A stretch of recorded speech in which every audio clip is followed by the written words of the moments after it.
Bonjour, je suis Nicolas, créateur du site utilisersonmac.com. Dans cette vidéo, je vais vous montrer comment chiffrer les données d'un disque dur externe ou d'une clé USB. Le but est évidemment de les sécuriser puisqu'une fois cryptées, personne, à part vous, ne pourra accéder aux données présentes dessus. Mais avant de commencer, je prends quelques secondes pour informer ceux d'entre vous qui désirent un maximum de renseignements sur leurs produits Apple. J'offre aux abonnés de ma newsletter des conseils exclusifs qui ne sont disponibles ni sur le site utilisersonmac.com ni sur la chaîne YouTube correspondante. Pour s'abonner, c'est gratuit et c'est en cliquant ici que ça se passe. Mais revenons à cette vidéo. Comme je vous l'ai dit, nous allons voir comment chiffrer les données d'un périphérique externe. Je vais prendre ce disque dur pour l'exemple, mais vous pouvez tout aussi bien utiliser une clé USB. J'en profite pour vous rappeler que je vous ai déjà montré dans une astuce précédente comment chiffrer le disque interne du Mac, mais également comment chiffrer certaines données. Donc évidemment, la technique de l'image disque est parfaitement utilisable sur une clé USB ou un disque dur externe. Mais comment faire pour le crypter intégralement? Pour cela, je vais tout simplement sur mon Mac ouvrir l'utilitaire de disque. Là, c'est mon disque interne. Et voici mon disque externe. Il ne possède qu'un seul volume, donc je vais aller dessus et je vais en fait l'effacer. Donc oui, cela va supprimer l'ensemble des données présentes dessus. Donc si vous avez des documents, vous les copiez au préalable sur votre Mac. Voilà. Une fois que votre disque sera formaté, vous remettrez ces données sur le disque externe. Mais donc, si je formate mon disque, c'est tout simplement pour en changer le système de fichiers. Parmi ceux que me propose l'utilitaire de disque, il y a plusieurs versions du format Mac, dont deux qui sont chiffrées.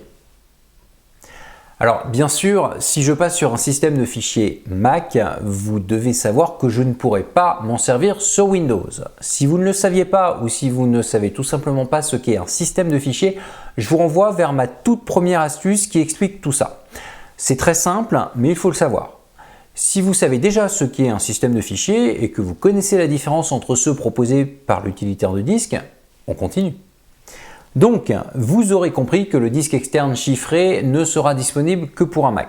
Si vous n'avez qu'un seul disque dur externe et que vous souhaitez avoir une partie chiffrée, mais également une partie non cryptée accessible de n'importe quel ordinateur, je vous rappelle que vous pouvez partitionner en deux votre disque.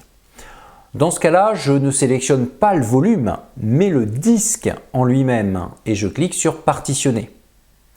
Dedans, je crée un second volume. Pour le premier, je choisis OS 10 étendu chiffré, ce qui me permet de choisir le mot de passe qui protégera le volume. Alors que pour le second, je passe sur de l'EXFAT. Si vous ne savez pas ce qu'est l'EXFAT, c'est que vous n'avez pas vu ma première astuce. Je vous rappelle qu'elle est importante pour comprendre la vidéo actuelle. Mais donc, j'ai mes deux volumes et il n'y a plus qu'à cliquer sur Appliquer. Mais je vous avoue que je n'ai pas besoin d'une partition en EXFAT, je n'ai que des Mac et mes amis n'ont que des Mac également. Donc chez moi ce sera un seul volume en OS 10 chiffré. J'applique cela.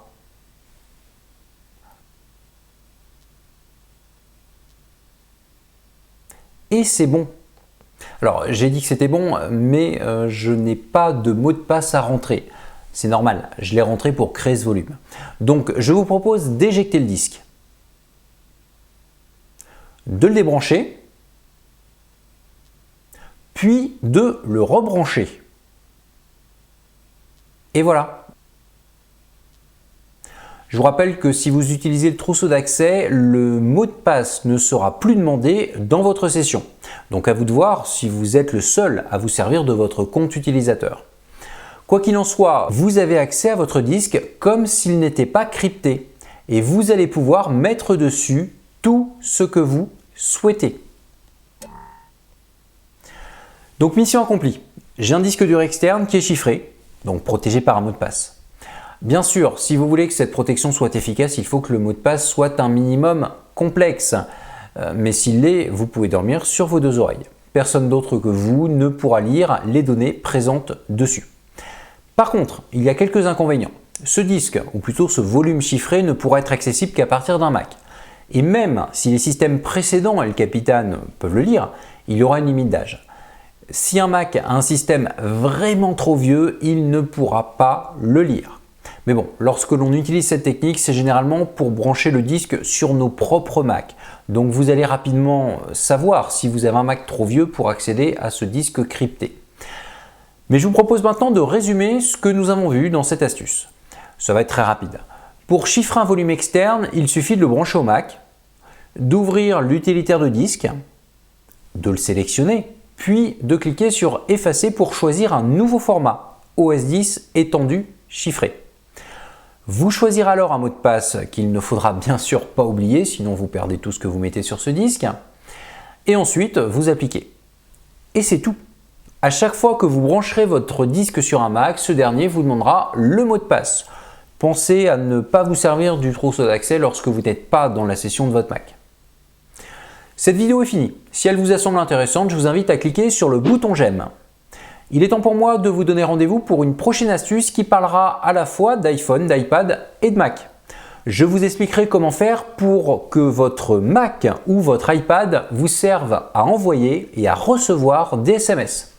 En attendant, vous pouvez me retrouver sur les réseaux sociaux et sur le site utilisersonmac.com pour voir ou revoir d'anciennes astuces ou tout simplement pour vous abonner à la newsletter.